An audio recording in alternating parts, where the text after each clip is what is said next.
1장에서는 이들이 지금 환난을 겪고 있거든요. 그래서 환난에 대한 이 문제를 다루고 2장에서는 이제 거짓 가르침, 미혹해하는 거룩 가르침 이 문제를 다루고 3장에서는 우리가 이제 좀 잘못 살고 있는 것, 그래서 혼란이 좀 있는데 이런 것들을 좀 정리해서 얘기하고 있습니다.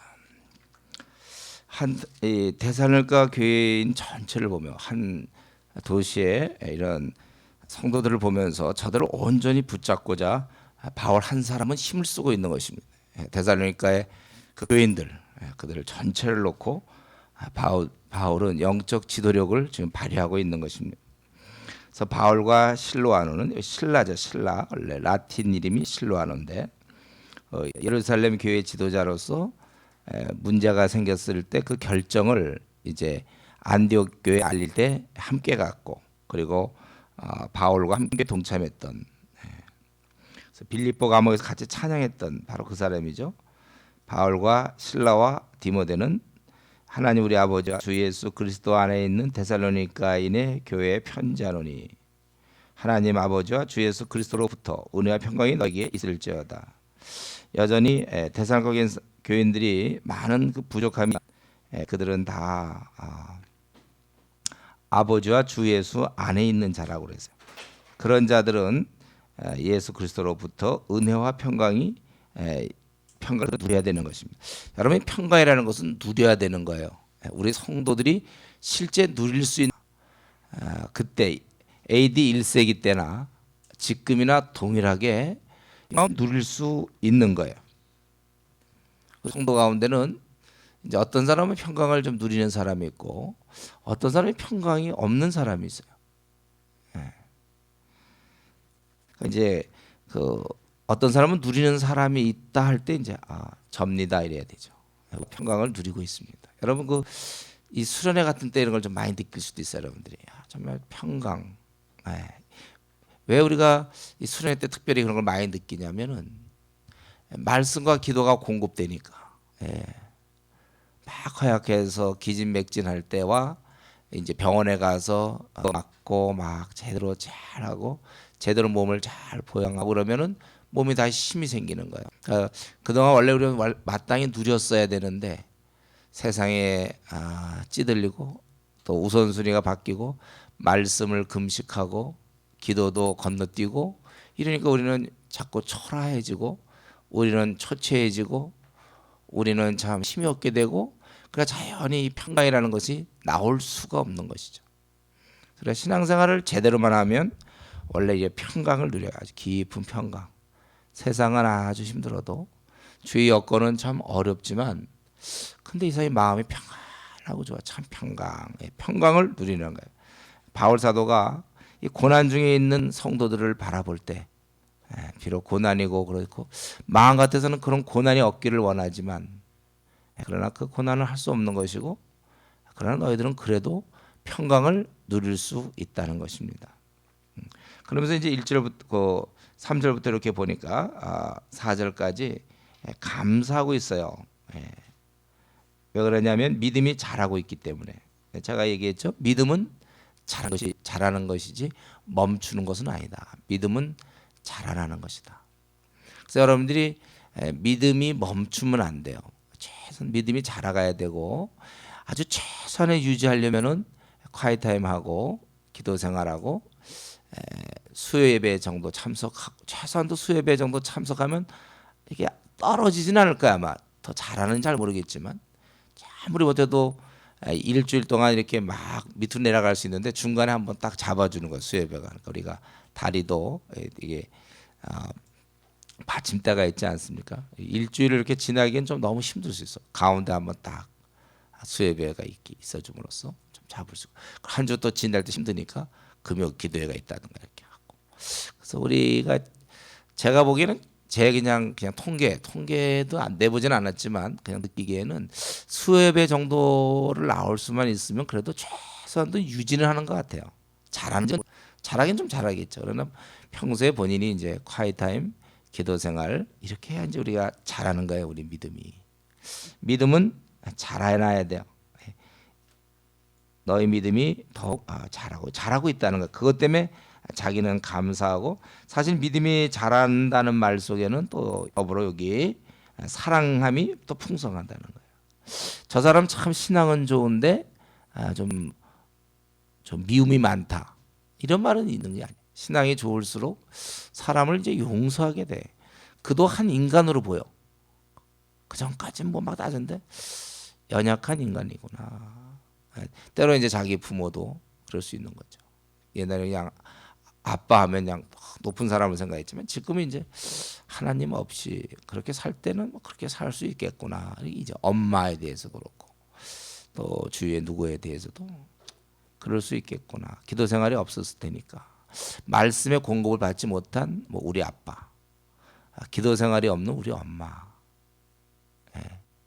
그러면 그렇게 했겠지. 그러면 날 갖다가 나에 대해 집착할 수 있고, 그렇게 할 수 있겠구나. 예. 그런 게 이제 슬슬 이해가 되는 거예요. 더나 신앙이 없는 부모다. 그러면 더 이해가 되죠. 그런 성경에 있는 그대로 신앙이 없을 때는 하나님에 떠나 있어서 감각 없는 자 된다고 그랬잖아요. 감각이 없으니까 만취된 상태에서의 그런 생각이나 말이나 만취된 사람의 그런 언행을 가지고 우리가 그렇게 너무 상처받지 않잖아요. 예?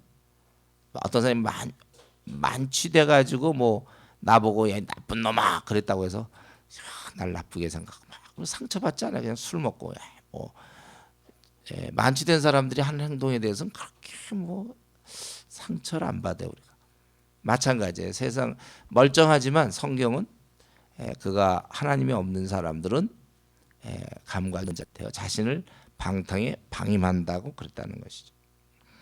이제 우리가 이런 사람을 점점 이해하면서 우리 믿음이 자람에 따라 사랑이 풍성해지고, 그래서 우리가 내가 신앙생활을 이제 하면 할수록 PBS를 몇 번 했는가 이거 우리가 잘 따져봐야 되고, 그러면서도 점점 내 주위에는 원수들이 사라져가는가. 분명히 그 사람 내가 미워해야 되는데 이상해. 내가 물로 바뀌었는지 별로 뭐 밉지가 않어. 이상해. 내가 분명히 미워해야 되거든요. 그 정도면 그래야 뭐가 맞는 건데 미워해야 되는 걸 내가 알고 있어요. 근데 별로 이렇게 밉지가 않아. 자꾸 이해가 돼. 그래서 우리의 믿음이 자랐다는 거예요. 믿음이 그렇게 자라는 거예요. 그 사람 입장이 슬슬 이해가 돼요. 그리고 이들은 믿음이 이렇게 자라고 사랑이 풍성하면서 박해와 환난 중에서 인내와 믿음으로, 그러니까 이들이 환난을 핍박을 인내로 견디는 것입니다. 바로 이것 때문에 바울 사도는 참 감사하다고 그랬어요. 바울의 감사함의 이유는 주로 이제 이런 거죠. 우리가 보통 감사함 이유를 찾으려고 그럴 때 보면은 나에게 뭐 지난날 뭘 해줬고 뭘 해줬고, 물론 그건 필요해요. 이렇게 은혜를 베푸셨고 이런 거만 우리가 감사함을 찾는 게 아니고, 우리가 이제 좀 폭을 넓혀서 감사함의 이유가 나보다 어린 자들이 잘 자라고 있다든가, 주위 사람이 잘 크고 있다든가, 뭐 교회가 뭐 잘 되고, 이런 이제는 좀 나 말고의 그런 감사 제목. 여러분들이 한번 그동안 쭉 기도해 왔는데 그 감사 기도 제목이 좀 나를 좀 벗어난 그런 기도 제목이 많은가? 감사. 그리고 언제쯤 좀 이렇게 좀 될 수 있을까? 감사. 그래서 참 감사하다는 거예요. 그리고 우리가 아는 대로 여기 환경은 참 안 좋아도 이들은 박해와 환난 중에서도 인내와 믿음으로 이렇게 그들이 지냈던 거, 너희가 견디고 있는 모든 박해와 환난 중에서 너희 인내와 믿음으로 말미암아, 이렇게 얘기했어요. 그러니까 우리가 다시 한번 깨닫는 것은 환경이 좋지 않다고 그래 거기에 위축돼서 집에서 반대하거나 또 이런 여러 가지 것들에 의해서 우리가 어려움을 당한다 해도 그것을 우리가 견디고 있어야 돼. 견디고 인내로. 그래서 환경은 참 안 좋아도 우리가 계속 자라간다는 거. 신앙은 원래 신앙 앞에 붙는 말은 잘하는 신앙이에요. 잘하는 신앙. 신앙은 멈추면 안 되는 거예요. 울고 먹어서는 안 돼. 신앙은 날마다 자라가야 되는 거예요.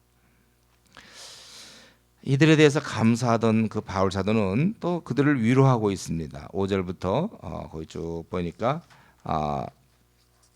쭉 보니 10절까지 위로하고 있죠. 위로해 이들을. 뭘 위로하고 있습니까?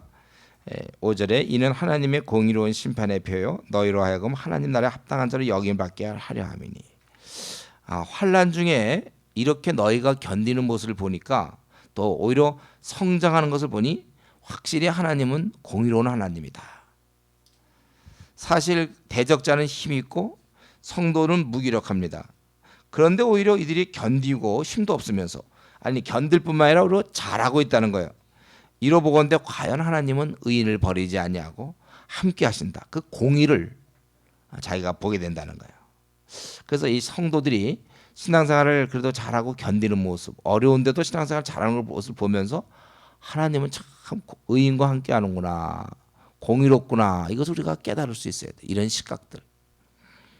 그러면서 얘기하기를 공의로운 심판의 표 너희로 하여금 하나님 나라에 합당한 자로 여김을 받게 하려 함이니. 우리도 이제 이 정도는 알죠. 그 나라를 위하여 너희가 또한 고난을 받느라. 우리가 이 고난을 받는 것은 하나님 나라에 합당한 자로 변화되어 가는 중이구나.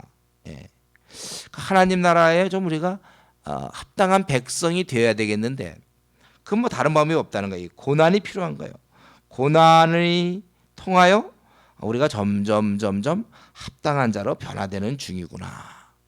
이거는 벌써 오랫동안 얘기해서 이번에도 우리 이번 수련에서도 지난주에 야고보서를 통해서 계속 얘기했죠. 왜 하필 나에게 이런 고난이 당합니까? 물어본다면 아직 온전하지 않기 때문에 하나님께서는 특별히 형제를 향해서 온전하게 되라고 형제에게 지금 관심이 있어서 바꾸시려고 하는 것이다. 우리 이렇게 얘기해야 되죠. 왜 나에게 이런 어려움이 당하는가? 가정적으로 또 내 앞날에 뭐 여러 가지 또 외모도 뭐 어떤 조건들 이런 것에 나는 이렇게 다른 사람과 비교해 볼 때 어려움이 많은가? 목사님 몰라서 그렇죠? 내가 얼마나 어려운지 알아요? 하나님은 정말 사랑의 하나님입니까? 그렇게 아무리 질문해봐야 소용없어요. 다 알고 있는데. 온전케 하려고 그런다니까. 본문에 나왔잖아요. 합당한 자로 여김을 받게 하려 함이니. 그러니까 이 고난은요 공짜가 없는 거예요. 고난은 다 뜻이 있고, 그리고 여기서는 하나님의 주권하에 주도하에 이루어지는 것입니다. 그것의 최종 지하점은 뭐예요? 우리가 온전해지는 것이죠. 그러니까 이 고난이 훈련인 거죠. 훈련. 그리고 군대를 가도 마찬가지잖아요. 군대에서도 막 훈련을 받아서 아주 튼튼한 사람이, 힘 있는 사람이 되고, 적합한 공수 특전단이다. 거기에 훈련은 시시하게 이렇게 하는 게 아니에요. 아주 심한 강도 높은 걸 해서 그런 걸 충분히 그런 훈련을 소화시킬 때 이 사람이 이제 자격이 생기고 실제 그들은 이제 그 임무를 수행할 수가 있게 되는 것이죠. 지옥 훈련이다 이런 것도 그런 거잖아요. 하다못해 야구 같은 것도 보면 야구, 축구 이런 것도 지옥 훈련을 막 시키고 그러잖아요. 힘들게 해야 그 다음 이제 시즌에 좋은 성과가 나오는 거예요. 훈련이다. 고난은 훈련이다. 한번 우리 따라해 볼까요? 고난은 훈련이다. 그래서 고난도 훈련이 그런 건지 몰라. 고난도 훈련. 고난도 훈련을 우리가 받아요. 고난도 훈련. 지금 우리가 이 고난을 통하여 우리가 합당한 자로 여김을 받게 된다. 그렇기 때문에 자기가 자라온 배경을 생각할 때 너무 고난 없이 큰 사람들, 제가 보기엔 그런 사람이 대충 훈련이 안 된 사람들이에요. 그러니까 자기가 혹시 너무 고난 없이 컸습니까? 그러면 그냥 객관적으로 얘기할게요. 예외도 있겠지만 나는 훈련이 잘 안 된 사람이겠구나. 그렇게 생각하면 좋아요. 훈련이 안 돼. 그냥 바로바로 탁탁해서 대학 탁탁 들어가고 그냥 바로 취직 딱 하고 또 뭐가 탁탁 풀리고 막 이런. 그러면 저건 정말 설익은 사람이겠구나. 한번 근처를 가보세요. 밤낮 그냥 다른 사람 입장을 이해하는 걸 본 적이 있습니까? 그런 사람들이. 그러니까 그래서 이상하게 하나님의 일에는 사회적으로는 그런 사람들이 이렇게 할지 몰라도 이상하게 교회에서나 이런 데 보면 큰 일을 못 하더라고. 항상 보면 또 이제 다른 사람을 이해할 그런 훈련이 하나도 안 돼 있는데 왜 힘든지 모르는 거거든요. 제가 아는 어떤 형제가 있어요. 그 이제 고등학교 때 전교 1등해서 소위 말하는 이제 뭐 S대를 들어가서 그 물리학과를 들어가. 이제 뭐 굉장하죠. 자기는 뭐 고등학교 때 애들이 공부를 이렇게 못하는지 모르겠다는 거예요. 그래갖고 애들 막 오면 얄랄라 제가 수학 막 풀어주고 막 이랬다는 거예요. 그래서 이제 대학을 들어갔는데 그때 이제 한참 운동권이고 그러니까 얘가 이제 정신없이 그렇게 하다가 한 4학년 됐는데 도무지 모르겠다는 거야. 몰라. 그럴 때 이제 자기 뭐 동기들 중에 그래서 뭐 자기가 도와준답시고 와서 막 풀어주고 그럴 때 막 자존심이 상하는 거예요. 고맙지가 않은 거야 그게. 그러면서 그때 깨달은 거야. 그때 내가 고등학교 때 막 남을 도와준다고 난 했는 거지만 정말 그들의 입장을 생각해 본 적이 없는 거거든. 그러니까 그 사람이 좀 어떤 입장일까? 이런 생각할 수 있는 게 비로소 자기가 못함에 따라서 생긴 거죠. 이런 건 경험 안 하고 걔가 막 그렇게 잘하고 그냥 바로바로 해서 박사학위 받고 그러면 왜 애들 공부 못하는지 그런 집에 이제 자녀로 태어나면 죽는 거죠. 그 자녀는 너 뭐 이런 것도 밤낮 이제 그런 소리 듣는 거죠. 여러분 혹시 우리 아버님 공부도 못하고 무식해 은혜인 줄 아세요? 우리가 참 가만히 따지면 은혜가 세상에 있지를 가만히 좀 생각해 보세요. 그 은혜 아닙니까?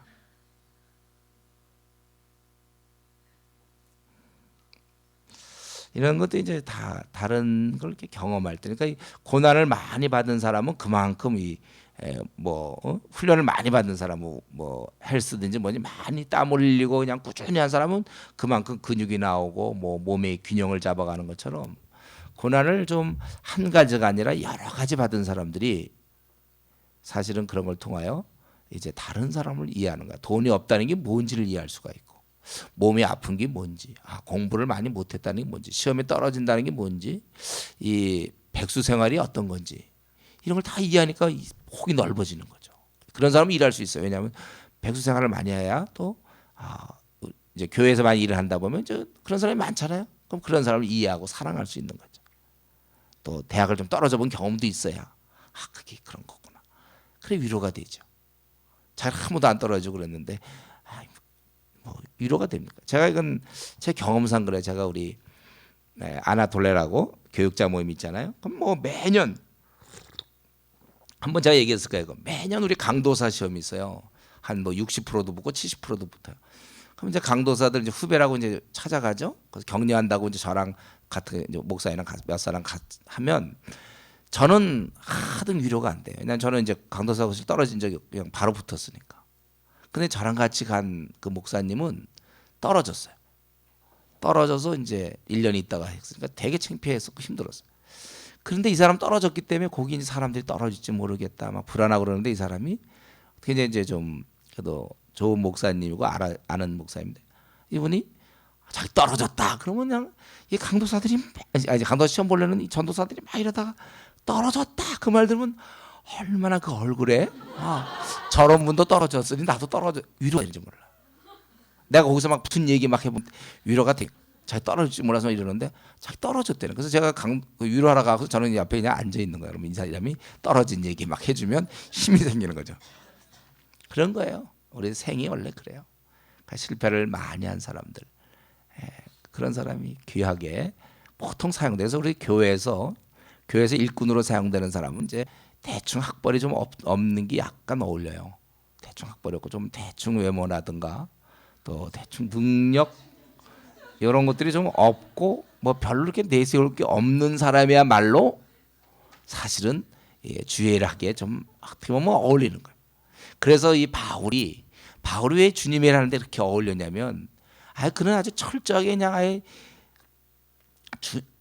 주님을 대항했던 사람 아니에요. 그러니까 더 이상 할 얘기도 없어요. 그러니까 저런 인물도 주님이에요. 그래서 원래 베드로가 훌륭한 나중에 사도가 될 수 있었던 것도 주를 3번 부인했던 경험. 저런 인물이 주의를 하다니 참 주님 자비하시기도 하다. 그러니까 복음이 원래 자비로운 거거든요. 그러니까 복음의 내용과 가장 어울리는 거죠. 여러분 원래 삐쩍 마른 사람이 밤낮 돌아다니면서 다이어트 설명하면 원래부터 삐쩍 마른 사람이 그럼 별로 이렇게 도움이 안 될지 모르지만 왕년에 띠룩띠룩 떼지었는데 이렇게 이런 방법을 써서 이렇게 말랐다. 그럴 때 사람들이 이제 다이어트를 배우겠다 그러는 거 아니에요. 베드로가 자기가 그렇게 한심한 존재였는데 하나님의 말할 수 없는 사랑. 그래서 사랑을 얘기해야 하나님의 자비를 얘기해야 과연 베드로가 바로 그 당사자인데, 바울이 그 당사자인데. 야, 이런 걸 보면 참 한때 우리가 이렇게 좀 실패하고 이런 것도 우리에게 사실은 다 사용될 수가 있는 거예요. 그래서 지금 막 하나님을 막 좀 대항하고 말 안 듣고 뭐 이러는 사람들이 있으면 저는 이제 그런 생각을 해요. 저 사람이 언젠가 바뀌면 그런 게 정말 잘 사용됐으면 좋겠다. 그러니까 지금까지 이런 얘기 듣고 또 마음의 위로를 받고 계속 좀 더 좀 삐딱하게 나가던 게 아니고 이제는 그만하는 거예요. 지나간 때가 조카도다. 그만들 하세요.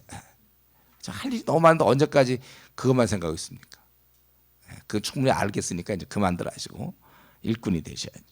그래서 이러한 고난은 다 공짜가 없는 거고 뜻이 있는 거고, 이게 알고 보니까 훈련이었고, 그리고 이것의 최종 지향점은 바로 합당한 자로 여김을 받게, 즉 우리를 온전하게 해지는, 우리를 온전하도록 도와주는 것이죠. 그래서 우리는 정신 차리고 근신하게 되고 하나님께 매달리게 되고, 또 우리는 낮아지게 되고 남을 이해하게 되고 생에 쓸데없는 거품을 빼게 돼요. 뭐가 중요한지 덜 중요한지를 비로소 구분하게 되고 하나님의 위로를 경험하게 되고, 그러다 보면 우리가 온전한 자가 되는 거예요. 고난이 주는 유익이죠. 진짜 그동안에 갖고 있던 그게 얼마나 그 사치한 생각이고 허영인지, 삶의 본질과 얼마나 떨어져 있었든지 쓸데없는 걸 내가 붙잡았다는 걸 알게 되는 거예요. 고난을 당할 때. 제가 가끔 예를 들죠. 막 추워서 벌벌벌 떨고 막, 야 너무 추운데 그때 누가 막 따뜻한 파카 같은 거 주면 그냥 고마워서 입는 거지. 그때도 뭐 메이커가 뭔가 그런 거 안 따진다니까요. 예. 그건 이제 이렇게 한가할 때 이제 뭐 메이커 아니면 안 입고 요즘 막 그러잖아요.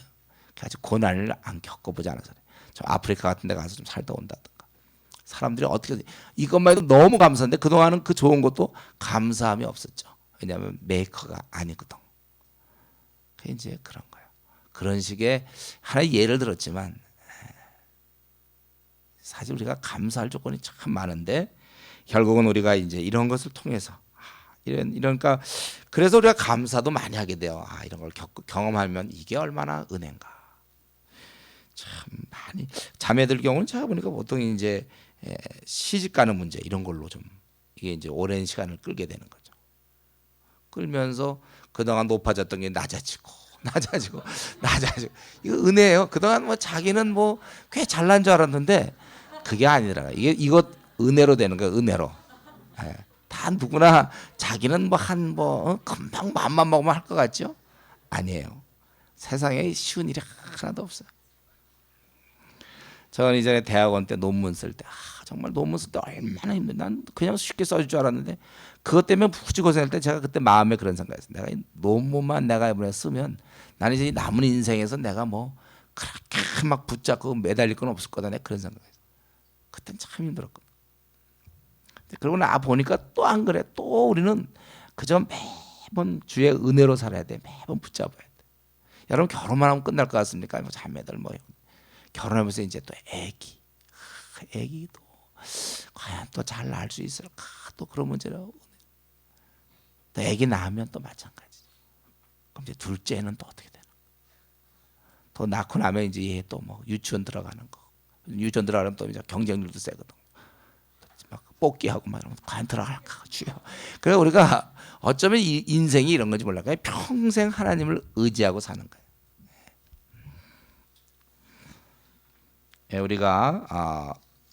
우리가 온전한 사람이 되는 거잖아요. 여러분, 우리가 온전한 사람이 되기 위해서는 이런 고난도 내가 기쁨으로 받아야 되고, 고난이라는 것이 온전한 자가 되게 하는 거. 그래서 사실 주위에서 지적해 주는 사람이 있는 거를 우리가 좀 사실 기분 나빠만 할 게 아니에요. 지적을 자꾸 받으면 그만큼 자기가 어쩌면 이런 걸 흡수해서, 이런 지적을, 중요한 건 온전히 목표잖아요. 온전함. 그러니까 이런 지적 받는 거를 잘 흡수해서 자기가 온전하면 될 거 아니에요. 우리 누구나 다 2% 부족일 거예요. 뭐나 다 부족한 점이 있어요. 그럴 때 자꾸 누가 옆에서 얘기해 줄 때 기분 나빠할 게 아니라 이걸 통하여 온전한 사람이 됩니다. 저도 이전에는 사실 누가 좀 날 야단 좀 쳤으면 좋겠다 그런 생각했어요. 제가 우리 학생단 선교단체에서 이제 저 때는 이상하게 제 위로 없어. 저는 그래서 20대 후반부터 시니어였어요. 항상 위로 없으니까 계속 30대 40 계속 저는 그 누가 저를 야단치는 사람이 없어. 야단도 좀 맞고 누군가의 지적을 받고 싶었는데 그러면서 늘 아쉬웠댔어요. 그래서 제가 그때 이제 교회를 처음 갈 때 가능하면 어른이 있는 교회를 가야 되겠다. 그래서 그때 가서 지적 좀 받아보고 그러고 싶었던. 그냥 이런 생각을 좀 제가 왜 이런 얘기하냐면 여러분이 저한테 혹시 야단 맞는 거 삐치지 말라는 거예요. 여러분 야단 맞을 때 그게 자기에게 큰 유익이 된다니까요. 저는 정말 그 야단 맞는 사람 보면 이건 솔직한 얘기인데 좀 부럽기도 해요. 난 누가 저렇게 야단을 쳤나. 그래도 이만큼이라도 된 것은 그래도 꾸준히 성경을 그래도 PBS 하면서 자꾸 내 자신을 들여다봐서 그리고 이제 결혼하고 나서는 이제 아내의 이런 지적 같은 게 참 좋은 거죠. 이제 애들이 커지면 이제 애들의 또 지적 이런 것 다 좋은. 또 이제 지나다 보면 이제 또 같이 있다 보면 또 우리 조장들이 그래도 뭐 목사님 뭐 그런 지적들이 우리 점점 우리 분명 우리가 온전한 사람은 아니잖아요. 그럼 지적을 받아야죠. 그리고 이제 거기 보면은 우리가 지금 뭘 위로하고 있습니까? 너희가 고난 받는 거 보니까 하나님의 공의가 드러나고 그리고 너희는 그 하나님께 합당한 자로 변화되는 중이며 그리고 알아야 될 것은 그리고 지금은 너희가 힘들지만 끝은 안식이다 그거죠. 거기 보면은 나중에는 안식하게 된다. 그래서 환난을 받게 하는 자들, 지금 너희들 힘들게 하는 자는 오히려 환난을 당할 것이고 너희들은 그들한테 환난을 당하고 고통을 당하지만 너희들은 안식, 환난을 받는 너에게는 우리와 함께 안식으로 갚으시는 것이 하나님의 공이시다. 우리에게는 이제 이러한 안식을 얻게 된다. 이건 하나님의 공의로운 분이라면 당연히 그럴 수밖에 없다는 거예요. 그래서 이 땅에서도 우리가 부분적으로 누릴 수 있고 아니면 이 땅에서 못 누리고 그 나라 가서 우리가 영원한 안식을 누릴 수 있다는 것. 그러나 이것은 반드시 될 수밖에 없는 공식이에요. 하나님은 주의 이름 때문에 고통당하는 자에게 안식을 주신다. 그래서 그거에 대해서 좀 더 구체적으로 주 예수께서 자기의 능력이 천사들과 함께 하늘로부터 불꽃 가운데 나타나실 때 그래서 하나님을 모르는 자들과 우리 주 예수의 복음이 복종하지 않는 자들이 형벌을 내리시리니 사실은 지금 그들은 우리에게 형벌을 주고 있는 사람들이에요.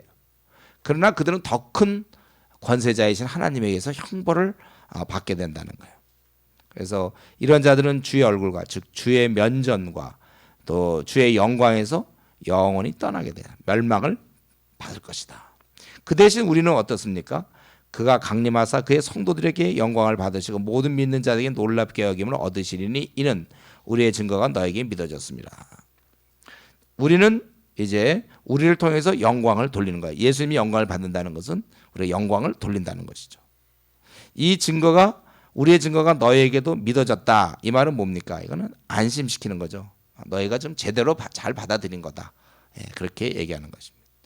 그래서 우리는 지금 이 바울 사도는 고통, 사실 우리는 고난을 뭐 별로 받지도 않으면서 이런 구절을 보니까 좀 감동이 좀 적을 수 있는데 확실한 건 지금 내 삶이 힘들다 이거죠.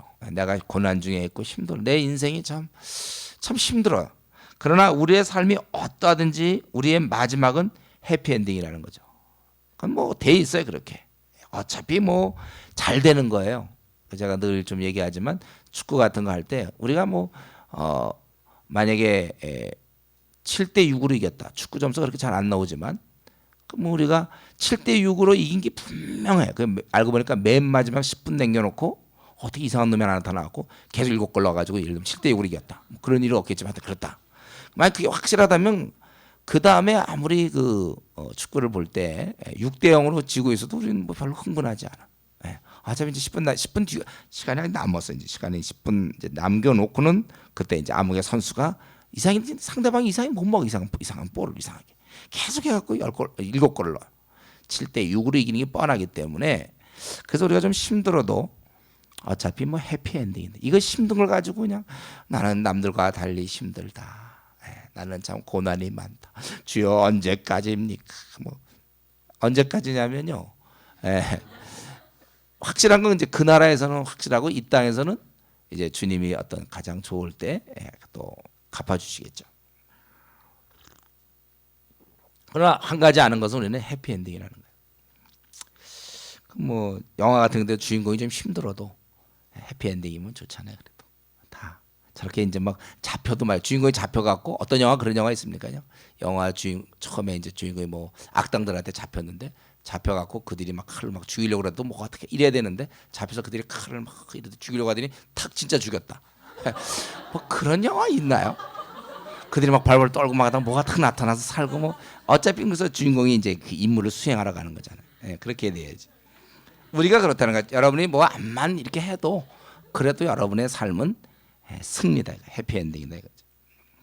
시한부 고난, 이 땅의 고난과 슬픔이 있어도 그것은 시한부라는 거예요. 시한부. 그리고 이 고난은 어떻게 보면 하나님께서 당신의 백성을 준비시키기 위한 하늘로부터 하나님이 파견하신 사자가 바로 고난이에요. 우리를 합당하게 만들기 위해서 하나님께서 보내주신 사자다 이거죠. 고난. 그래서 우리는 고난을 주셨을 때 이것은 하나님께서 우리로 하여금 온전케 하는 거고, 이럴 때 우리는 가만히 있지 않고 하나님의 의도에 맞춰서 기도로 반응하는, 기도로 이제 같이 호흡을 맞추는 것이죠. 그래서 우리는 오늘 이 본문을 통해서 깨닫는 건 무엇입니까? 이 우리를 박해하던 그 사람들에게는 영원한 멸망의 형벌이 있구나.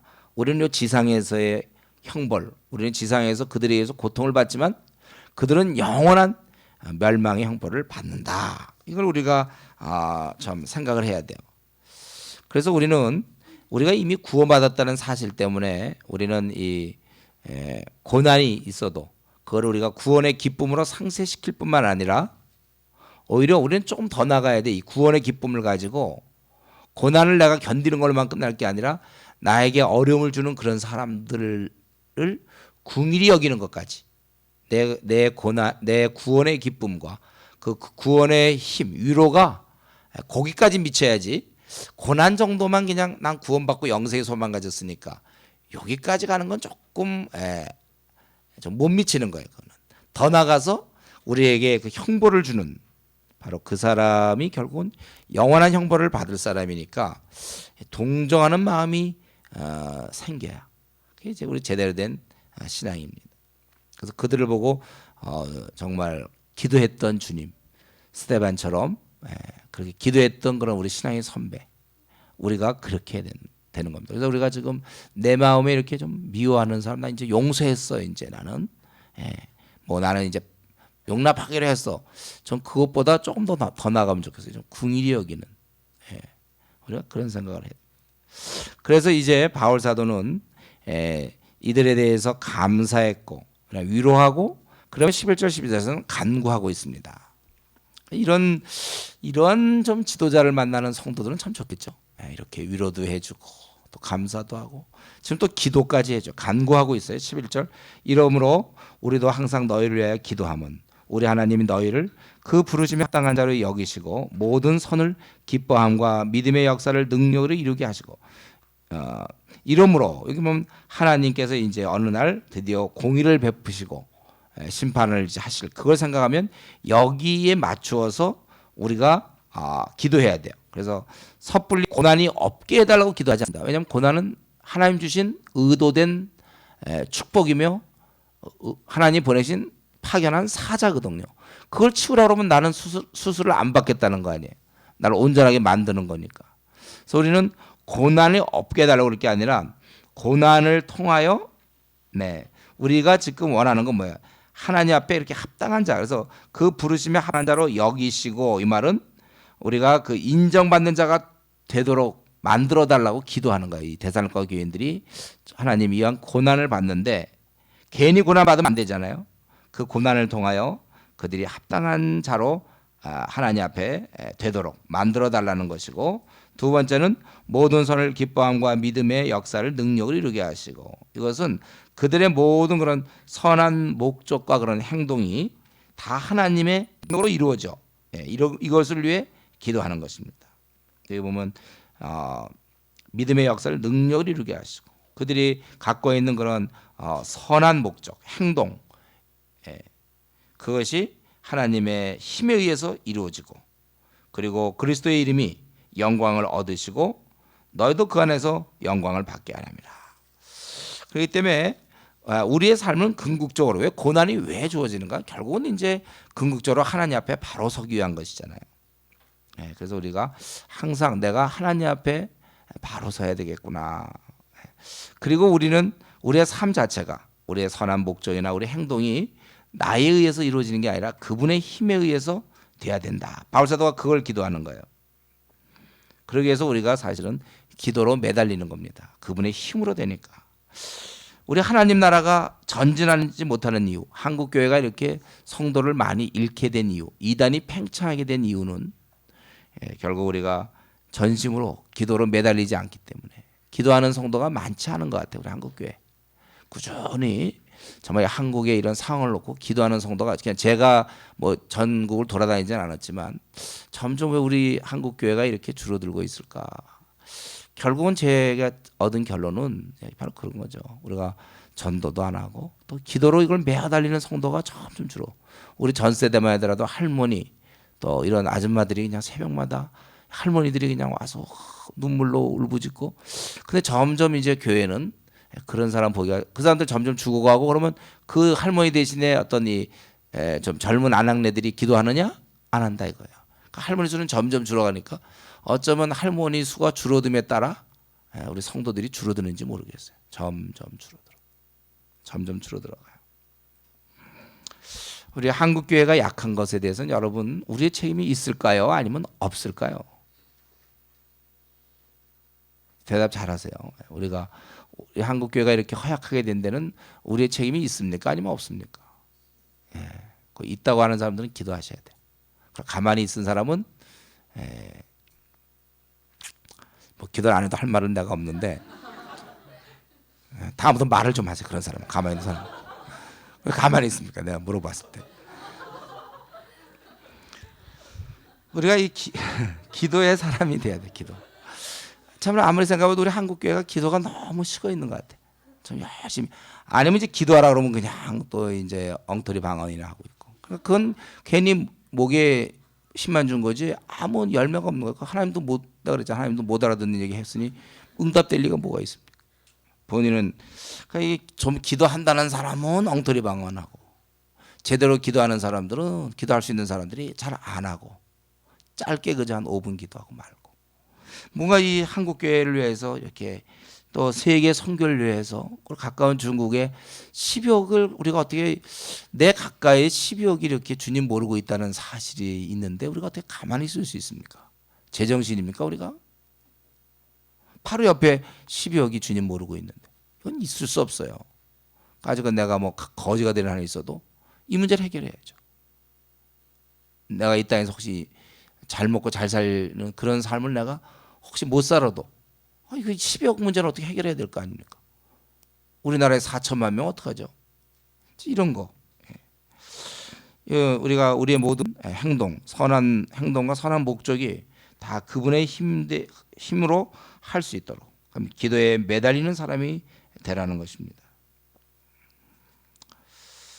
그래서 원래 이 기도의 역사가 없다면 예루살렘과 온 유대와 사마리아 땅까지 내 증인이 되라 하신 말씀은 있을 수 없는 거예요. 그거는 기도를 전제로 하는 거죠. 성령의 권능, 기도를 통한 우리가 권능을 받는 거죠. 그리고 이걸 영광 돌리는 삶을 살아라. 영광 돌리는 삶. 우리는 목사님 그 영광을 돌리는 게 뭡니까? 그 하나님의 영광이 드러나는 거예요. 우리가 영광은 이미 영광스러운 하나님이라고 그랬잖아요. 그분의 영광을 우리가 드러내는 거예요. 우리가 자식으로서 우리가 잘하면 그 부모의 칭찬을 이렇게 사람들로 하여금 부모를 칭찬하게 하는 것처럼 우리가 이렇게 하나님 앞에 온전하게 우리가 기능을 잘하는 것이죠. 그래서 하나님께서는 우리에게 이렇게 영광을 우리를 통해서 받기를 원하시고 너희도 그 안에서 영광을 받게 하려니라. 같이 이어져 연결되어 있기 때문에. 그래서 영광 돌리는 삶은 뭐예요? 늘 얘기하지만 하나님 앞에서 내가 좀 부끄럽지 않고 내가 오늘 생을 마쳐도 괜찮은 그러한 삶을 살 때 그 영광 돌리는 삶 맞습니다. 마귀는 밤낮 그 얘기하죠. 이제 다음부터는 잘하자. 다음부터 시작하자. 항상 그런 얘기. 그럼 오늘은 어떻게 됩니까? 오늘은 또 영광 못 드리는 거잖아요. 그럼 내일이 되면 또 다음부터 잘하자. 이게 매일 그러는 거예요. 성경은 항상 오늘을 얘기하는 거예요. 오늘. 그러니까 여러분들이 이거를 갖다가 이제 수련회 이후 내가 잘 살아야 되겠다 이러지 말고 오늘부터 잘 살 생각을 하세요. 오늘부터 확실하게 내가. 네. 그래서 우리가 영광을 돌리는 그런 삶을 살아야 되고. 그래서 1장이 이제 박해라면 2장은 이 잘못된 또 교리. 하여튼에 신앙생활하기 어려운 이런 조건들이 많습니다. 박해가 가장 좀 금방 드러나는 아주 그 방해 세력이라면 이 거짓된 교리들, 잘못된 교리도 그 피해는 오히려 더 클 수도 있어요. 잘못된 교리는. 지금 우리가 박해상에서 이들이 견딜 수 있는 건 뭡니까? 이제 아까 7절에서 얘기한 주 예수께서 이제 다시 나타나실 것. 우리가 밖에서 애들이 견딜 수 있는 건 주님이 이제 가까웠고 주님이 오실 것이다 이건데 거짓 교사들은 이면을 공격한 거예요. 그러니까 혼란스러운 거예요. 주님 뭐라고 그랬냐면 거기에 1절부터 우선 2장에 보면 1절부터 12절까지가 미혹되지 말라는 내용이고 이제 17절 마지막까지가 이제 굳게 서라 그 내용이거든요. 미혹되지 말고 굳게 서라. 이게 2장의 내용인데 왜 미혹되지 말라고 그랬냐면요. 2장 형제들아 우리가 너에게 구하는 것은 우리 주 예수 그리스도의 강림하심과 우리가 그 앞에 모임에 관하여 영어로나 또는 말로나 또는 우리에게서 받았다는 편지로나 주의 날이 이르렀다고 해서 쉽게 마음이 흔들리거나 두려워하거나 하지 말아야 한다는 것이라. 누가 어떻게 하도 이게 무슨 말이냐면 이미 주님이 이미 재림했다는 거예요. 예, 어떤 자가 주님의 날이 이르렀다 이미 재림했다고 그렇게 주장을 한다는 거예요. 그러나 3절에 누가 어떻게 얘기해도 주님은 재림하지 않았다. 왜 그렇습니까? 이 배교가 있어야 되고 불법의 사람이 나타나야 되거든. 근데 이게 아직 안 나타났는데 어떻게 재림할 수 있느냐? 이 각본이 그렇게 돼 있다는 거예요. 예수님이 재림하기 전에 반드시 배도와 이 배교하는 일이 아주 편만하게 펼쳐질 것이요. 그리고 불법의 사람, 곧 멸망의 아들이 나타나야 된다는 거예요. 이 불법의 사람은 무엇인가? 이 멸망의 아들로 되어 있는데 그 사람은 뭐라고 그러냐면 4절은 대적하는 자라 신이라고 불리는 모든 것과 숭배함을 받는 것에 대항하여 그의 자기를 높이고 하나님의 성전에 앉아 자기를 하나님이라고 내세우느니라. 자신을 하나님이라고 하는 사람들이에요. 이런 자가 나타나야 주님이 재림하지 않겠느냐 이거예요. 근데 우리는 하나님이라는 사람이 늘 시대마다 있어 왔죠. 네. 그럼 어떻게 된 거죠? 우리는 그러니까 모르긴 하지만 아주 강력한 거의 막 예수님처럼 그 정도의 전 세계에 영향을 주는 그러면서 내가 하나님이라고 주장하는 자가 나타나야 돼. 그래서 제가 보기엔 모르긴 해도요. 문성명보다는 한 7배 이상 강해야 될걸요. 문성명도 무지 강한 사람 아닙니까? 얼마나 지금 통일교가 힘이 있으면 많은 사람을 미혹합니까? 그래도 오늘 본문에 나오는 요 불법의 사람은 아주 특이한 거의 사탄 거의 막 예수님의 능력과 거의 맞먹을 정도의 그런 정도의 사람이 한 명 정도 나타나줘야 되는데, 그러니까 그것들은 계속해서 끊임없이 이제 우리를 단련시키고 있는 거죠. 그래서 이제 문선명 말고 이제 제가 보기에는 더 강력한 자가 하나 나타나야 돼. 유례 없이 아주 그냥 못되긴 되게 못됐으면서 아주 강한 자고 파괴적이어야 돼요. 그런 자가 나타나야 되는데, 그 사람은 아직 오지도 않았는데 재림했단 말이 벌써 틀린 거 아니냐. 우리는 또 한 가지 지금 어떻습니까? 우리가 재림에 대한 또 한 가지 증표 중에 중요한 게 뭐죠? 로마서 11장 25절이죠. 성경에 이방인의 충만한 수가 차기까지 이스라엘의 더러는 완악해졌다가 나중에 때가 되면 온 이스라엘이 구원을 받으리라. 제가 로마서에서 설명했는데 뭐죠? 지금 있는 우리 지구상에 있는 이 팔레스타인, 지금 이스라엘 있잖아요. 저 지중해 쪽에. 그 이스라엘이 허다한 이스라엘 사람들이 회심을 해야 돼. 그건 성경의 약속이거든. 그게 아직 일어나지 않았기 때문에 누가 재림했다 해도 믿으면 안 돼요, 여러분들. 성경이 이미 그 역사를 쭉 설명하면서 마지막 때에 이스라엘의 허다한 온 이스라엘이라고 하는 것은 전체를 의미한 게 아니라 그 이방인의 충만한 수처럼 그거와 비슷하게. 그러니까 제가 보기엔 최소한도 한 60% 이상은 믿어야 되지 않아요? 그래도 한 70%?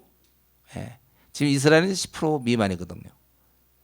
그러면서 아직은 재림이 좀 어려운 것 같아요. 그래서 우리가 주님의 재림을 사모하는 사람들은 이제 복음을 들고 예루살렘까지 가야 된다. 그래서 백투 예루살렘 운동이 일어나는 거잖아요. 우리는 앞으로 그것을 이제 중국을 통해서 실크로드를 타고 들어가서 그렇게 되기를 우리가 소망하는 거고, 그래서 전략적 거점으로서의 중국이 중요한 거고. 왜냐하면 그걸 뚫고 들어갈 때 모슬렘이 기다리고 있거든요. 여기는 순교의 피를 흘려야 돼요. 우리나라 사람들은 지금 벌써 이미 배불러서 순교할 사람 별로 없는 것 같고, 중국은 제가 얘기했죠.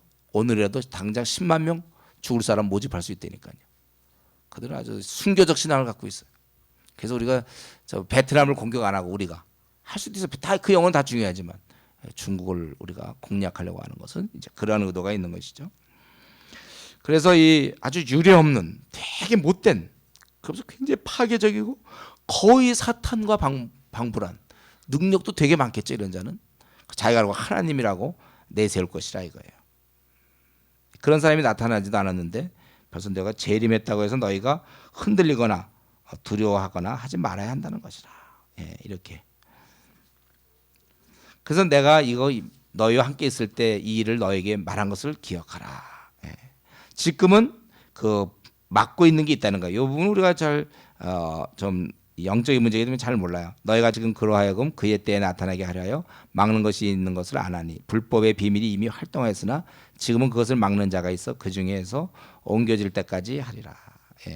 불법한 자가 지금 막고 있다가 8절에 그때 불법한 자가 나타나리니, 그때 동시에 이 불법한 자가 강한 자가 나타날 때, 자기를 하나님이라고 내세울 때, 이런 자가 그냥 계속 오래 있으면 우리가 많이 넘어지고 그러겠죠. 그럴 때 바로 그때 예수님께서 나타나셔서 그 입의 기운으로 그를 죽이시고 강림하여 나타나심으로 패하시리라. 그러니까 주님의 나타나심과 거의 비슷한, 앞서서 이 세례 요한이 와야 주님이 오는 것처럼 불법의 사람이 나타나줘야 주님이 와서 그를 쓰러뜨리고 한다는 거예요. 그래서 이 악한 자의 나타남은 사탄의 활동을 따라 모든 능력과 또 표적과 거짓 기적과 불의와 모든 속임으로 멸망하는 자들에게 있으니, 보니까 그들이 결국 인간을, 이 악한 자가 나타나서 인간을 멸망시킨다는 거예요. 그리고 그러한 악한 자의 그런 부하들은 계속해서 이 시대를 끌고 와갖고 결국 사람들을 자꾸만 이렇게 미혹하게 한다는 거죠. 그래서 거기 보면 이는, 이 넘어진 자들은 누굽니까? 넘어진 자는 진리의 사랑을 받지 아니하여 구원함을 받지 못함이라. 즉 진리 사랑하는 걸 사실 이들이 거부한 거죠. 이 내용에는 거부 내용이 없는데 결국 이들이 거부함으로 그걸 받아들이지 못하는 거예요. 그런 자는 12절에 있는 것처럼 사실은 불의를 좋아하는 자예요. 죄 짓는 걸 원하는 사람들. 바로 그러한 자들이죠. 11절에 그러므로 하나님께서는 그들에게 미혹의 역사를 그들에게 보냈다는 것은 허용했다는 것이죠. 그들에게 유혹을 놔도 그들이 죄값으로 그들이 이걸 거부했기 때문에 결국 거짓 것을 받아들이게 되었고, 그래서 결국 심판받게 된다는 것입니다. 우리 로마서 이것은 1장 26절 28절의 내용과 같습니다. 진리를 거부하고 불의를 좋아하는 자는 보통 그냥 그걸 그대로 방치하시겠다, 하나님께서. 그럼 그들이 그러한 유혹을 통해서 죄를 짓게 되고 그걸 거두지 않아요, 우리 하나님께서. 그게 결국 드러나는 거야. 자신이 죄인인 게 하나님의 진리를 거부했다는 게 결국 삶에서 드러나는 겁니다. 우리 뇌물을 줘보면 알 수 있잖아요. 그 사람이 정말 바른 사람이라면 뇌물에도 그걸 받지 않을 것이고, 뇌물을 받았다는 것은 그의 그런 상태가 좋지 않다는 걸 드러낸단 말이에요. 그들이 이런 미혹해하는 자를 만나게 되었을 때 이미 하나님을 거부하던 자들은 그걸 받아들여서 결국 이제 멸망하게 되는데, 하나님께서 그것을 막지 않았다는 거죠. 그것이 이제 미혹의 역사를 그들에게 보냈다, 그런 뜻이에요. 성경은 늘 이면을 강조합니다. 죄를 지을 때 자기들이 죄를 짓는 거예요. 우리 야고보서 1장 14절에 오직 각 사람이 시험 받는 것은 자기 욕심에 끌려 미혹됩니다, 그렇게 나와 있죠. 환경 때문이라고 얘기하면 안 된다는 걸 다시 한번 여러분 깨달아야 됩니다. 지금도 이 거짓 가르침은 지금도 있어요. 근데 다행히 우리는 지금까지는 거짓 가르침에 우리가 넘어가지 않았죠. 그러나 노출되어 있는 것은 사실입니다. 우리도 언제든지 여호와 증인들도 나타나고 통일교도 나타나고 잘못된 가르침이 항상 있어요. 그렇기 때문에 제가 우리 성도들에게 22권 얘기하는 건 지금쯤 여러분이 이해가 돼야 돼요. 지금쯤은. 우리를 무장시키려고 그러는 거구나. 지금 6살, 7살 꼬마들은 언제든지 유괴를 당할 가능성이 있어요. 통일교가 이렇게 번성한 것은 장로 교인들이 거기에 많이 들어가 있기 때문에 그래요. 교회 생활 오래 한 장로들, 뭐 집사들, 하여튼 장로 교인들이 특별히 다른 교인들보다 장로교회 이 출신들이 통일교는 그래서 먹고 사는 거예요. 우리가 협조 안 해줬으면 안 되는 거예요. 그렇기 때문에 6살, 7살 된 애들이 빨리 중학생이 돼주길 바라는 거야, 부모는. 그래야 얘가 혼자 놔둬도 유혹당하지 않잖아요. 유괴당하지 않는 거잖아요.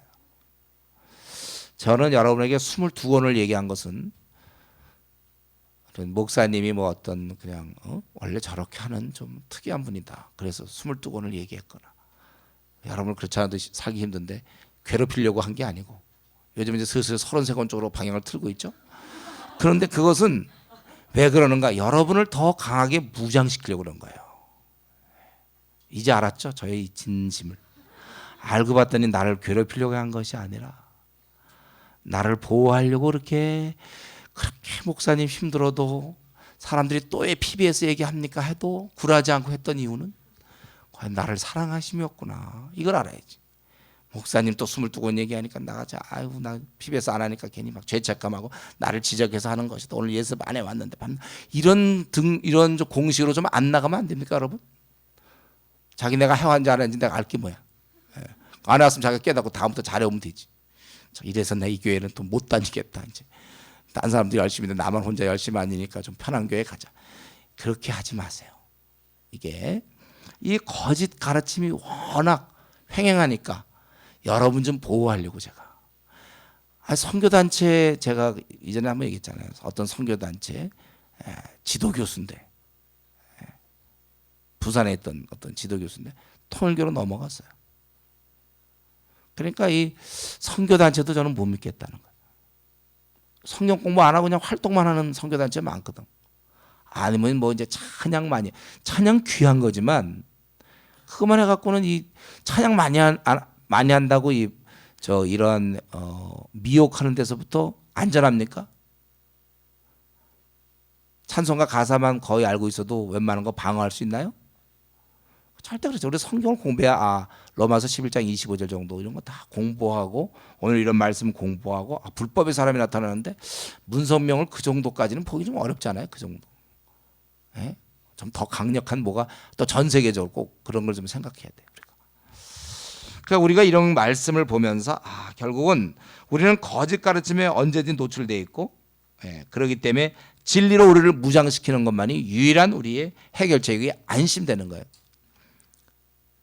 지금 우리나라 이단이 아주 극성을 부리잖아요. 얼마나 많이 늘었습니까? 요즘 이제 잠실 물론 주경기장 뭐 이런 데서 하잖아요. 요즘 뭐 박옥수 막 목사라는데 어떻게인지 쭉 아주 뭔가 있는 것 같이 보이지 않아요? 그 사람 볼 때?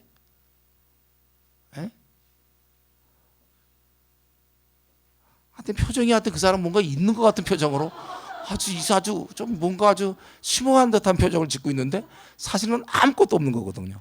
있어봐야 이제 죄악된 것밖에 없는데 그거 가지고 아주 막 신문에 막 나고 말이에요. 그러니까 우리 교회가 왜 커져야 되는지 알겠죠? 이제 우리 교회가 커지면 이제 박영동 목사 잠실 주경기장에서 강의하는 거예요. 5일에 걸쳐서 로마서 끝내주고 막 요한계시록 끝내주고 그렇게 되는 거예요 이제 여러분.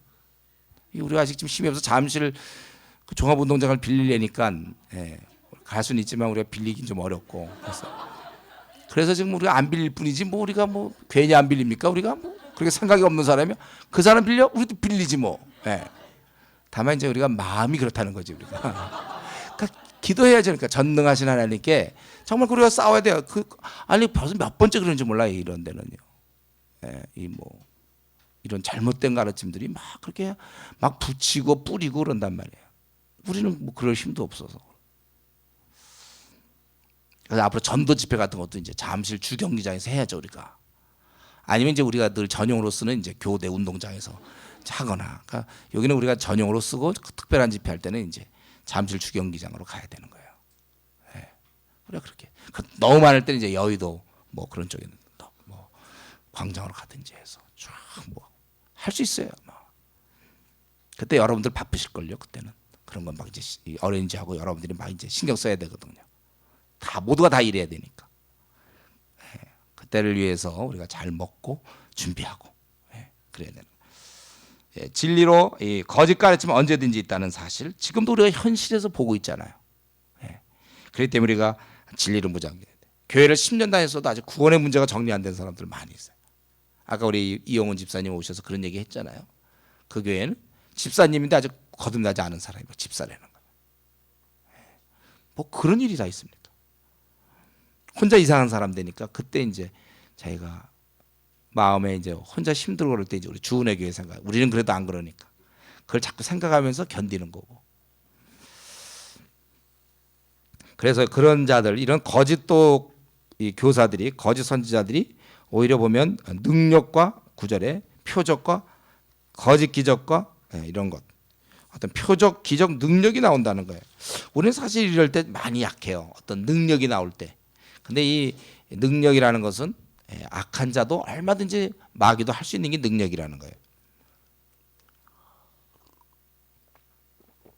하다못해 무슨 뭐 신들린 무당 같은 사람들도 뭐 그런 역술인들도 막 우리의 과거를 다 맞추지 않습니까?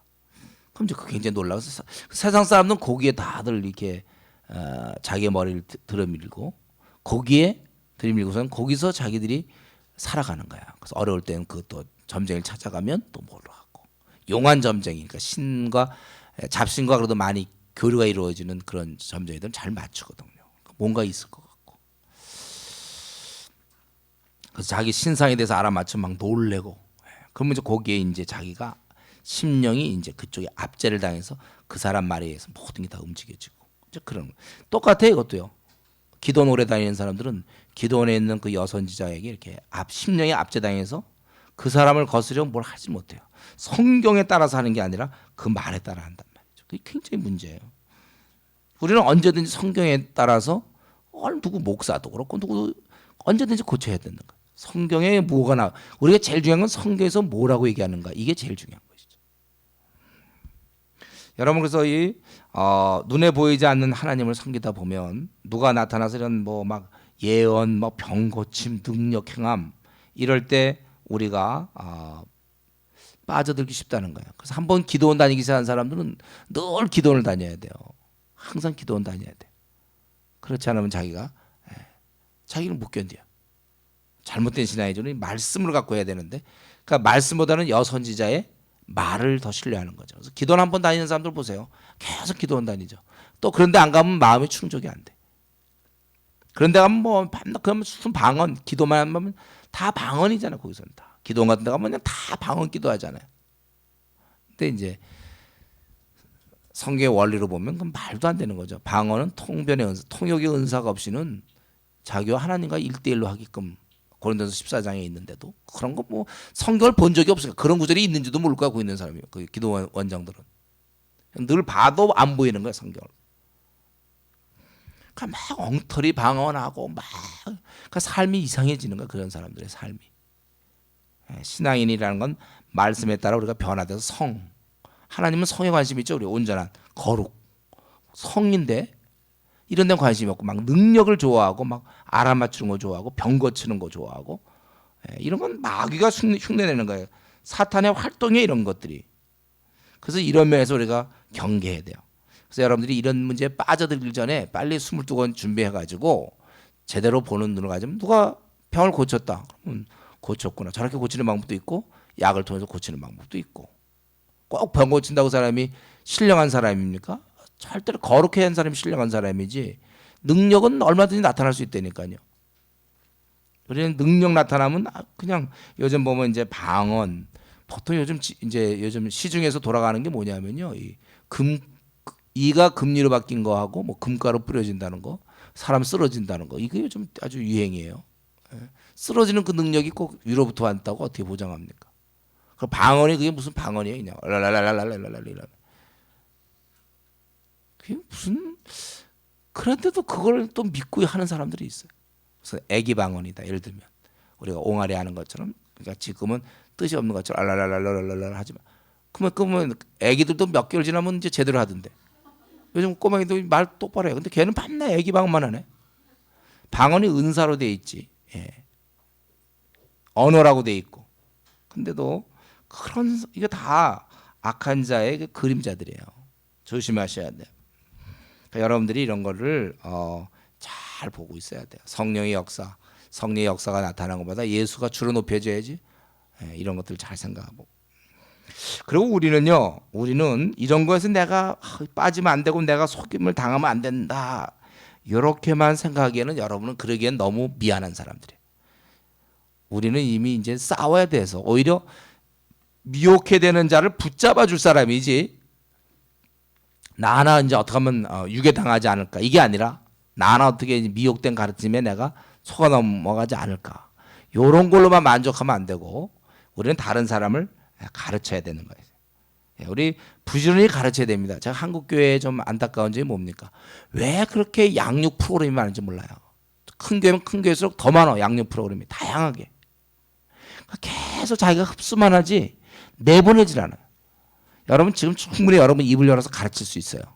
캠퍼스에 있는 사람 여러분에 의해서 많은 사람이 도움받을 수 있어요. 여러분처럼 이렇게 3주씩 훈련받고 또 이만큼 배운 사람들이 왜 못 가르칩니까? 여러분 당연히 가르칠 수 있어야 돼요. 전도할 수 있고 가르칠 수 있고. 아직도 자꾸 나는 뭘 좀 더 배워야 된다. 끝이 없다고 그랬어요. 이 대사로니 전서에서 다 했잖아요. 너희들끼리 서로 붙잡아주고 격려하고 우리 다 그렇게 있잖아요. 우리는 가르치는 사람이 돼야 되는 것입니다. 그래서 지금 한번 생각해 보세요. 나는 누굴 가르치고 있는가? 잘 생각해 보세요. 나는 누굴 가르치고 회사에서 내가 누굴 붙잡고 가르치고 있죠. 교회에서는 우리 아까 이영훈 집사가 그런 얘기 했잖아요. 계속 나는 언제까지 PBS 조언입니까? 나는 이미 예정된 건가요? 조언으로 살다가 주님 만나도록. 조장도 돼야 되잖아요. 교회 다닌 지 벌써 1년이 넘어. 우리 교회에서는 보통 1년간 착실히 지나면 그때쯤 이제 슬슬 조장이 돼요. 슬슬. 그렇게 될 수밖에 없는 게 자꾸 새로운 사람이 오니까. 기존 조장 놔두고 또 새로운 조장이 자꾸 생겨주지 않으면 이걸 따라가기 어렵단 말이에요. 그러면서 자꾸 자기는 이제는 조장이 될 군리들을 해가야 돼요. 가르쳐야 돼요. 그러니까 교회에서만 가르칠 뿐 아니라 평생이 가르치는 사람이 돼야 되는 것이고, 그리고 이제 마지막으로 13절부터 17절까지 너희가 이렇게 미혹되지 않을 뿐만 아니라 너희들은 이제 굳게 서야 된다. 굳게, 아주 굳게 서라. 이 특별히 데살로니가 교인들을 바라보면서 너희들이 미혹되지 말고 오히려 너희는 굳게 서라. 주께서 사랑하시는 형제들아, 우리가 항상 너희에 관하여 마땅히 하나님께 감사할 것은 하나님 처음부터 너희를 택하사 성령의 거룩하게 하심과 진리를 믿음으로 구원을 받게 하심이니. 여기 보면 하나님께서 우리를 택하셨고 성령님께서 거룩하게 하셨고, 여기 약간 생략된 건데 바로 예수님께서 우리의 진리가 되어 주셨어요. 그분이. 그래서 우리가 진리를 믿음으로 구원을 받게 하신 것이다. 이런 하나님의 뜻이 결국 복음으로 우리에게 전달됐다는 거예요. 그래서 우리는 죄의 사슬을 끊고 자유케 하시고 구속하신 것, 바로 이것이 복음이죠. 그래서 우리의 복음으로 너희를 부르사 우리 주 예수 그리스도의 영광을 얻게 하려 하심이라. 복음에 우리가 이 복음만이 사람들로 하여금 이렇게 불러주시고, 그래서 하나님 뜻이 복음으로 전달되고 죄의 사슬을 끊게 되고 구속하게 되는, 그래서 그 영광을, 주 예수 그리스도의 영광을 얻게 하려 하십니다. 그러니까 이렇게 귀한 것을 얻었는데, 그러니 너희들이, 그러므로 15절, 너희들이 굳건하게 서서 말로나 우리의 편지로 가르침을 받은 전통을 지키라. 자꾸 흔들리지 말고 너희들이 굳게 서야 된다. 굳게 서야 된다.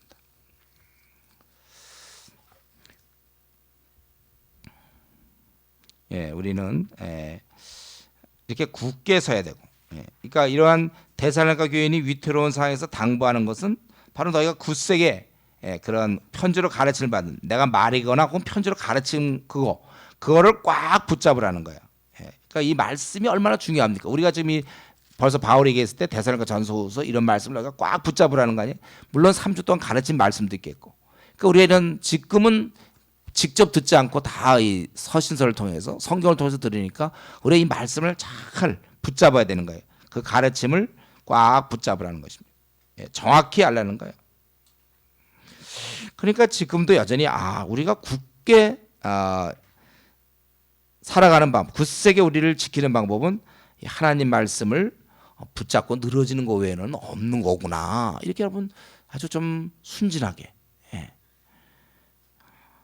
그러니까 우리 박영동 목사님이 PBS를 이렇게 늘 뭐 강조하는 것이 그게 그분이 뭐 그게 아니라 성경에 이렇게 잘 나와 있는 거구나.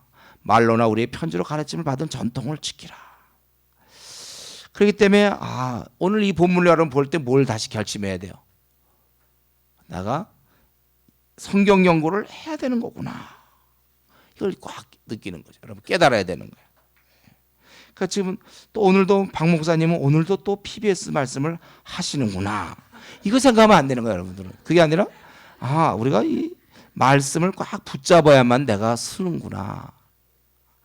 그러니까 여러분이 지금까지 했던 건 다 좀 잊어버리고 오늘 아주 이상하게 처음 듣는 것 같은 느낌을 가지면서 우리 보고 말씀을 연구하라고요? 말씀은 그렇게 가르치고 있군요. 그런데 난 지금 66권 중에 5권밖에 연구를 안 했네요. 그럼 내가 이렇게 하면 61권을 아직 놔뒀으니 9개 되겠습니까?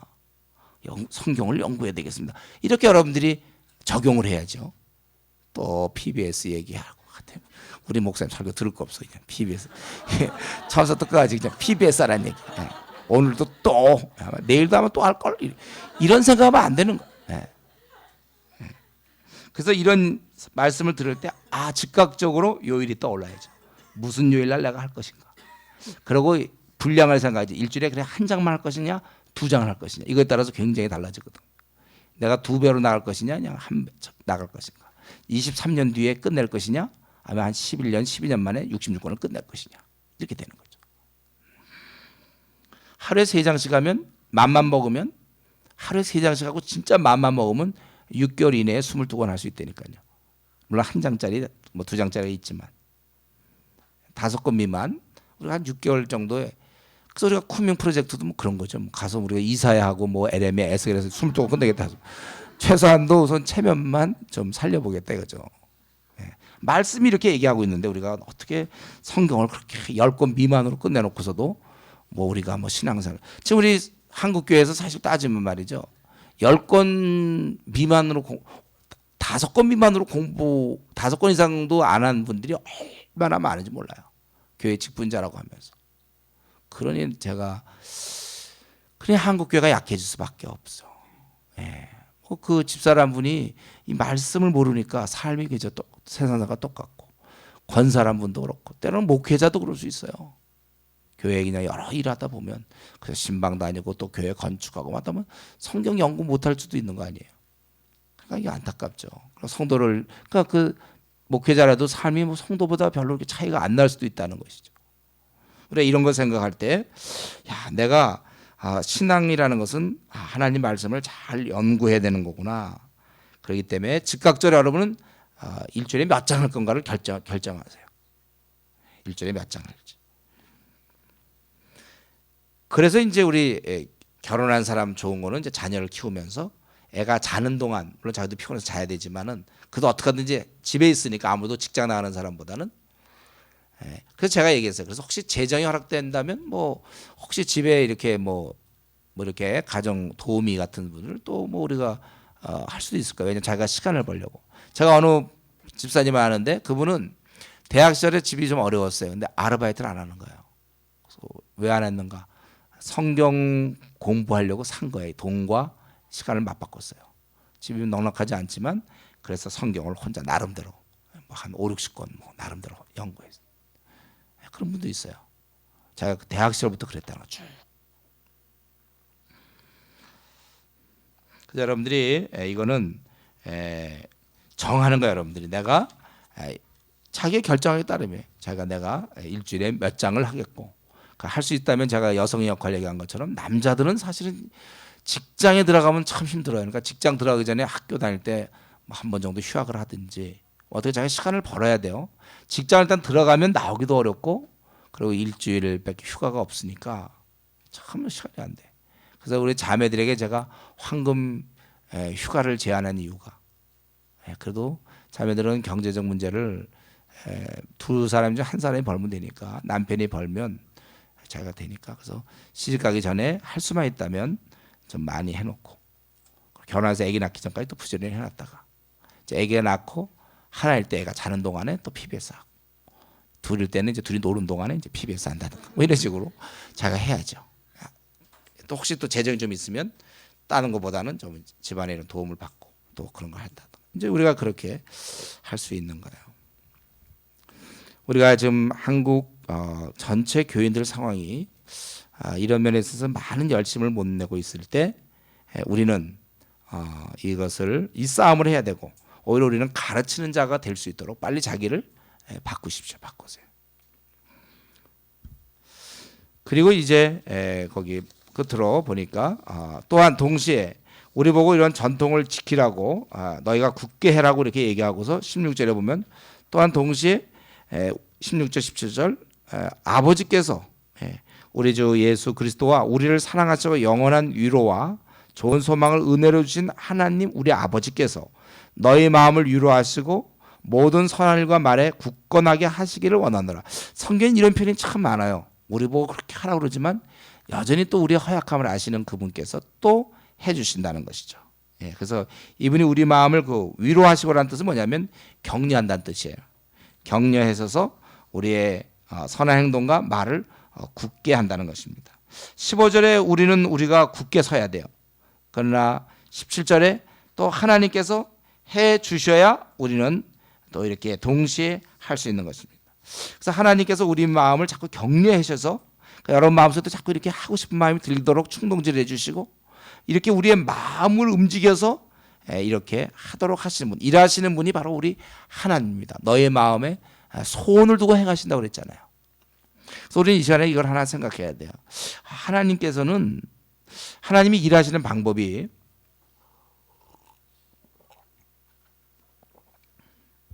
우리의 연약한 마음을 자꾸 이렇게 불어 넣어 주셔서 우리 마음을 자꾸 움직이도록 한다는 거예요. 그러니까 여러분들이 이제 수련회 같은 데 오면은 이제 잘 이게 정리가 되면서부터는 이제 하나님의 그런 움직임을 많이 느껴요. 그 전까지 내가 굳어져 있고 막 이러니까 그런 게 없는데 이제 내가 점점 하나님께 나가다 보면 기도 생활하고 정상으로 돌아올 때는 하나님 우리 마음을 자꾸 움직이시는 거예요. 우리 마음을 움직여서 일하게 하셔서 왠지 이럴 때는 내가 조장도 할 수도 있겠고 좀 나도 이제 PBS를 열심히 해야 되겠다 이런 마음이 자꾸 생기는 거죠. 정상으로 된다는 거예요. 그래서 우리 로마서 12장 1절에 보면 하나님의 모든 자비하심으로 너희를 권하노니 이렇게 돼 있잖아요. 그래서 너희 몸을 산제사로 드려라. 맨정신에 우리가 드립니까?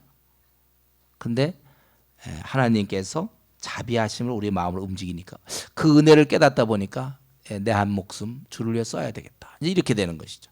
그래서 선교사도 떠나는 거예요. 선교사 떠날 때 막 밀림지역 떠날 때 제가 지난주에 얘기했죠. 나는 뭐 선교사만큼은 안 돼.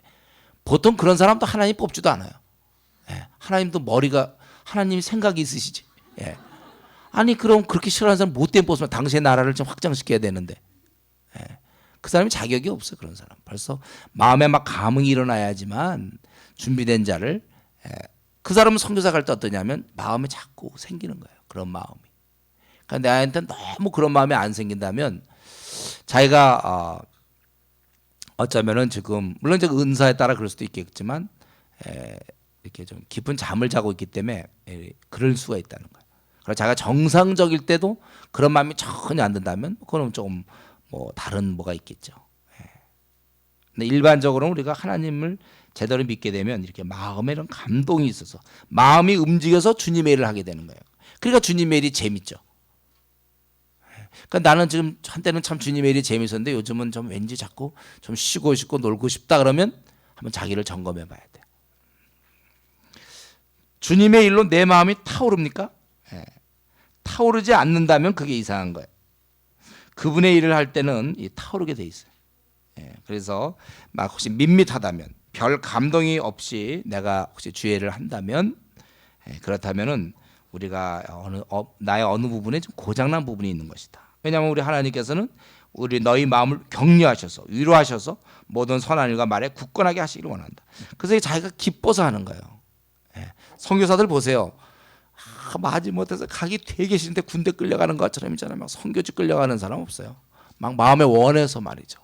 제가 친구 목사 보면 막 러시아 같은 데 가서 있잖아요. 그 추운 데서도 왜 여기 왔냐니까 자기는 마음이 자꾸 러시아 사람이 생각해요. 또 중국에서 그 공안들 피해 다니는 사람들 그게 취미입니까? 그 사람들이 스릴을 느끼고 있습니까? 그게 아니라 그냥 그러면서 또 복음을 증거하고 싶으니까 간 거예요. 다 그렇게 가는 거예요. 아프리카 간 사람들도 마찬가지죠. 그 더운 날씨 누가 좋아하겠습니까? 그랬더니 그 풍토병도 있고 그런데도 그냥 끌고 가는 거죠. 마음의 이러한 일어남.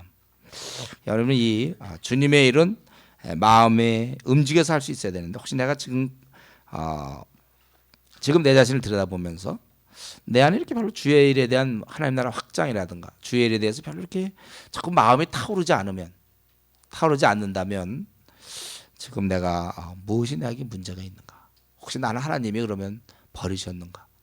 어째서 나에게는 하나님이 분명히 주의 일을 시킬 때 이렇게 감동을 주신다고 그랬는데 나는 좀 어떻게 된 것인가?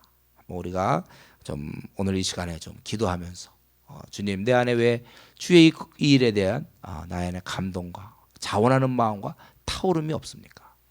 왜 나는 의무로만 생각합니까? 주여 나를 좀 새롭게 해주십시오.